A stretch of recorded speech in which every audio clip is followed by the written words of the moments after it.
And yes, we are closely tracking the visit of the External Affairs Minister Dr. S. Jaishankar to the US. He is set to kick off the 6-day visit to the US starting today until the 29th of December. A very crucial visit by the External Affairs Minister Dr. S. Jaishankar, who will be holding meet with his counterpart Antony Blinken. And the discussions will be centered around bilateral, regional and global issues as well. The External Affairs Minister will also chair a conference of the Consul General of India in the US and will hold talks with his, like we told you, US counterpart Antony Blinken and other officials in what is likely to be the last engagement between India and the outgoing Biden administration. We have guests joining us on the broadcast this morning. We have Mark D. Ivanyo. He is a foreign affairs expert and executive director of Republicans for National Renewal. He's joining us from the US. Mr. Ivanyo, appreciate you joining us on the broadcast. If you can tell us first up where you are live from in the US. And also we have Patikrit Ben, who's joining us. He's a geopolitical strategist joining us live from the national capital. Mr. Ivanyo, good morning. If you can first up talk to us about the ties between India and US during the Biden administration, because this visit by the External Affairs Minister Dr. S. Jaishankar is more like a seal when it comes to the relationship between the two countries during the tenure of the Biden administration. Well, look, good morning to you all and good evening. I am actually here live in the great state of Texas, and so it is 7:40 p.m. for me. But very happy to join you. Thank you for inviting me here. In regard to your question, with the Biden administration, and I've mentioned this before on Indian media, but they've kind of operated the same in a lot of countries in that they push their liberal globalist agenda through the State Department. And so I think the relationship between the United States and India during the Biden administration has been one where the State Department has pushed for George Soros NGOs funding. They've pushed for the liberals, the communists. And so it's been kind of a one-sided relationship, I would say, in many different ways.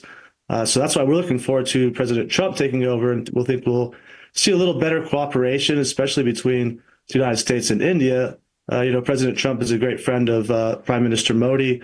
And so I think they can accomplish a lot together, seeing as they're also very much aligned politically and ideologically. And so that's what we're looking forward to. But I agree that, with the Biden administration, it's been kind of the Biden administration and the people behind him pushing this kind of woke ideology and this kind of globalist state intervention policy. Yes, Mr. Ivanyo, I will also come back to you on the issues that are likely to be taken up between India and US once President-elect Donald Trump assumes charge. But let's also go across to Patikrit Pen. Mr. Pen, if you were to talk about the two issues which predominantly dominated the issues between India and US during Biden administration, what will those issues be, particularly regarding the tariff policies between India and US? Well, I don't think tariffs have been so much of a problem, but if you ask me among the two top issues, then first invariably would be, the insistence of the Biden administration, first and foremost, on, siding with the Americans and abide by the sanctions against Russia, which India could not, because there were very, very critical challenges for India in the post-COVID environment. And if we had not bought Russian oil, we would have faced a lot of, problems, because we are a middle income to a lower income economy. And so if you look at from that perspective, India's decision of not abiding by the American sanctions against Russia also indeed helped the American and the European economies, because a lot of oil from India, which was coming to get refined in India from Russia, was eventually exported there also to United States. The other issue invariably, as Mark rightly mentioned, that even though, we are a strategic partner of United States, there are many areas of convergence, and some positive work things also did happen during Biden administration. But there has been too much of, the George Soros affair. There has been too much of interference. There has been too much of finger pointing in, allegations, deliberate false allegations, maligning of our industrialists. there has been these reports by United States Commission for International Religious Freedom to target us, by projecting that we are a majoritarian country, even Yes. though we are one of the most vibrant democracies of the world. There has been too much of interference in terms of, there are allegations of interference even during election by certain big tech companies. There are allegations of, Right.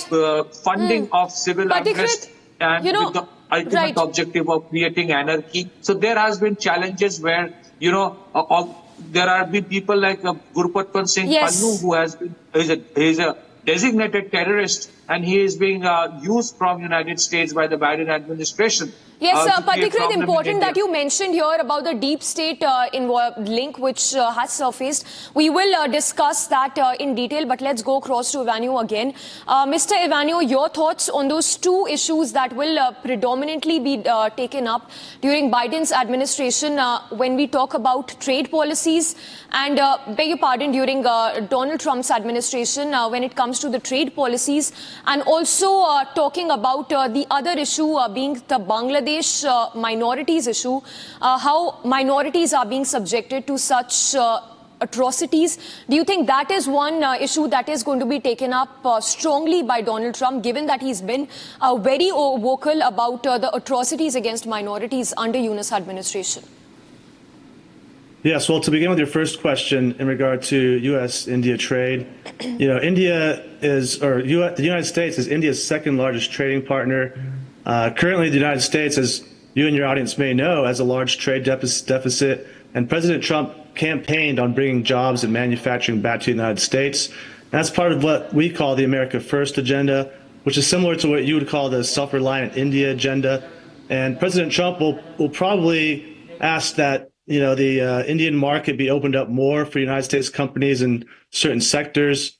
For example, we expect a reduction in Indian tariffs on U.S. pork, medical devices, and liquefied natural gas, and also greater market access for U.S. insurance companies.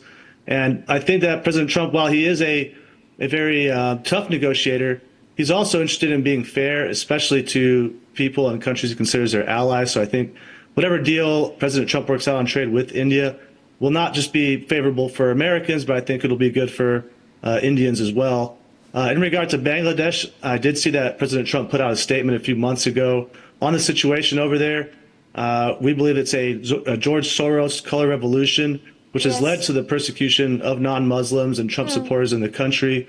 And so we expect to see President Trump collaborate with some of the India officials and bring some sanity to the chaos.